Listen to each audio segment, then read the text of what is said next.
Expressway जब देश में बनना भी नहीं शुरू हुए थे, उस समय समाजवादी सरकार ने आगरा लखनऊ एक्सप्रेसवे और पूर्वांचल को जोड़ने के लिए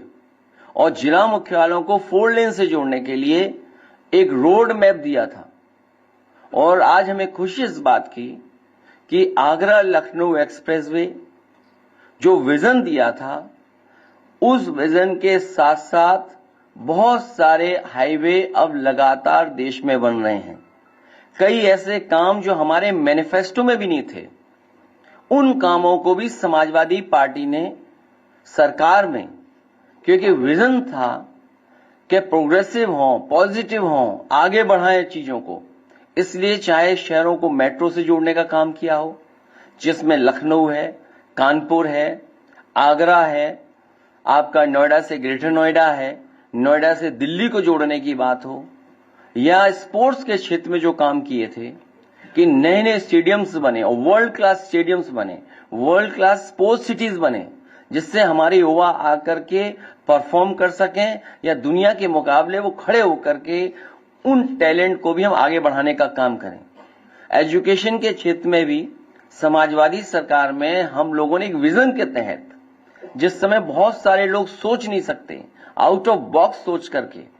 हम लोगों ने एक विजन दिया कि बच्चों के हाथ में लैपटॉप होना चाहिए।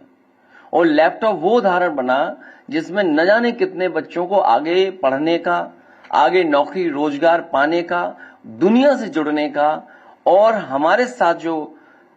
नई टेक्नोलॉजी आई उसने युवाओं को एक नई सोच देने का काम दिया। तो आने वाले समय में स्टार्टअप्स में काम करना है, आर्टिफिशियल इंटेलिजेंस में काम होना है, हेल्थ सेक्टर में मुझे याद है कि नए नए इंफ्रास्ट्रक्चर क्रिएट करना, मेडिकल कॉलेजेस बनाना, उनके साथ साथ जो ऑब्सलीट मशीन्स थी, जो ऑब्सलीट टेक्नोलॉजी की मशीन्स हो गई थी हमारे मेडिकल कॉलेज में या अस्पतालों में, उनको हटाना। और जिस तरह प्रदेश में बड़े पैमाने पे कैंसर जैसी बीमारी हो रही थी, उसके लिए एक रिसर्च इंस्टीट्यूट बनाना और कैंसर इंस्टीट्यूट को बनाना, वो एक उदाहरण है। ऑरेंज इकोनॉमी पे काम करना है, ग्रीन एंड रिन्यूएबल एनर्जी पे काम करना है। उस समय सोलर पॉलिसी ला करके बड़े पैमाने पर उत्तर प्रदेश में सोलर एनर्जी में इन्वेस्टमेंट लाने का काम किया था। जो लोहिया आवास और गरीबों को आवास उपलब्ध हो रहे थे, उनमें एलईडी बल्ब देने का काम शुरू हुआ था। और मुझे याद है कि उत्तर प्रदेश में 50 लाख के लगभग एलईडी बल्ब बांटे गए थे, जिसकी शुरुआत मैंने खुद सोनभद्र में जाकर के की। नए पावर प्लांट्स को बनाना, जिसमें 3x660 super critical thermal plant, जो कम स्पेस में उतने ही कोल में ज्यादा एनर्जी बनाते हैं, ज्यादा बिजली पैदा करते हैं। चाहे वो कानपुर हो, आपका निवेली लिग्नाइट हो, एटा का आपको जवाहरपुर योजना हो, आपकी सोनभद्र में हो, मिर्जापुर में हो, हरदोईगंज में हो, ऐसे तमाम प्लांट हम लोगों ने, बड़े प्लांट, वहीं सोलर प्लांट। और मुझे याद है कि हमारे राष्ट्रपति रहे कलाम साहब, उन्होंने एक एग्जाम्पल दिया था कि किसी गांव को मिनी ग्रिड से आप पूरा का पूरा गांव सोलर से कनेक्ट कर दें, उनको बिजली न देना पड़े। वो पॉलिसी बना करके हम लोगों ने फकीरेपुरवा, जहां खुद पूर्व राष्ट्रपति आए थे और उन्होंने उसका उद्घाटन किया था, वो एक नई दिशा में कि विलेज में, गांव में फ्री बिजली 24 घंटे कैसे दी जा सके, उसके लिए योजनाएं शुरू की थी। इकोनॉमी हमारी जो एग्रीकल्चर इकोनॉमी, एग्रेरियन इकोनॉमी है, उसमें कैसे हम और पुश करें, उसके लिए मंडियां बनाना, हाईवे के किनारे 100-100 एकड़ की मंडियां बनाना, मंडियों को कैसे टेक्नोलॉजी से जोड़ा जाए, जिससे कि उनके जो पासेस बनते हैं या जो उनको असुविधा होती है उसको कैसे दूर किया जा सके। साथ ही साथ कई मंडियों को कंप्यूटराइजेशन में शामिल करना, दुनिया में जो बड़ी बड़ी बनी है मंडियां, उनको उदाहरण के रूप में उनको पढ़ना, समझना और अपने यहां लागू करना, ये काम भी समाजवादी सरकार में हुआ। बड़े बड़े डेयरी प्लांट लगे, अमूल को भी उत्तर प्रदेश में बड़े प्लांट लाने का काम किया। साथ में हमारी पराग कैसे और इम्प्रूव करे, और उत्तर प्रदेश का पहला काऊ मिल्क प्लांट जो केवल काऊ मिल्क के प्रोडक्ट्स बनाता था, वो दिया। एक एग्रीकल्चर सेंटर दिया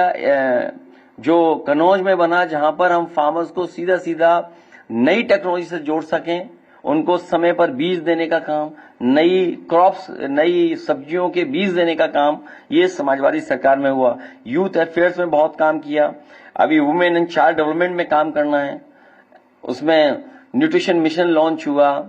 और कई वर्ल्ड की संस्थाएं उनके साथ टेक्नोलॉजी पार्टनर या उनके एक्सपीरियंस को साथ लेकर के हम लोगों ने उत्तर प्रदेश में काम किया। स्पोर्ट्स में बहुत काम हुआ, जिसमें जो स्पोर्ट्स पर्सन्स थे उनको यश भारती या स्पोर्ट्स अपना जो इंफ्रास्ट्रक्चर है उसको कैसे बेहतर किया जाए, या दुनिया के जो ट्रेनर हैं, कोचेस हैं, उनको कैसे लाया जाए, जिसमें कि फुटबॉल के कोचेस को टू ट्रेन द कोचेस, उनके लिए क्रोएशिया से टाइप किया। क्रोएशिया से कई महीनों यहां पर हमारे कोचेस रहे, उन्होंने यहां के कोचेस को ट्रेन किया जिससे कि हमारे अच्छे फुटबॉलर बन सकें। पॉवर्टी से कैसे लड़ा जा सके, गरीबी से कैसे दूर किया जा सके, उस पर लगातार हम लोग समाजवादी पेंशन, या जिस समय सबसे ज्यादा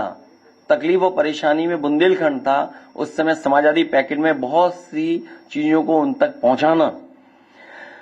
अनएम्प्लॉयमेंट, एम्प्लॉयमेंट कैसे, जब तक हम इंक्लूसिव और बड़ा डेवलपमेंट नहीं करेंगे तब तक अनएम्प्लॉयमेंट की समस्या का समाधान नहीं कर सकते हैं। जहां सरकारी डिपार्टमेंट में लगातार नौकरियां दी गई और एक समय लगता था, भर्ती में बहुत समय लगता था,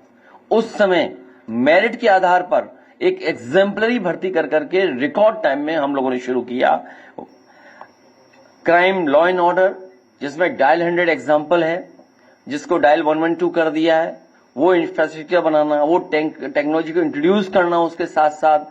और हमें अपनी पुलिस को टेक्नोलॉजी के बारे में जानकारी देना। प्लस पहला उत्तर प्रदेश था जिसने उस समय सभी पुलिस के वरिष्ठ अधिकारियों को ट्विटर हैंडल दे करके और उन्हें कहा कि अगर कोई आपको टैग करेगा तो आपको उस पर कार्रवाई करनी है। और डायल 100 एक एग्जाम्पलरी काम हुआ, जो कि हम लोगों ने एक बहुत जिम्मेदार और बहुत जानकार जो टेक्नोलॉजी को समझते थे, उन आईपीएस को मैंने खुद न्यूयॉर्क भेजा, ह्यूस्टन भेजा, सिंगापुर भेजा,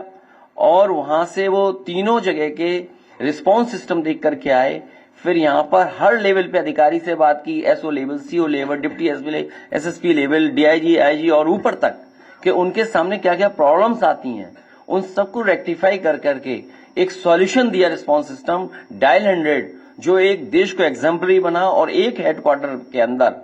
सबको बैठाना और जनता को राहत देने का काम किया।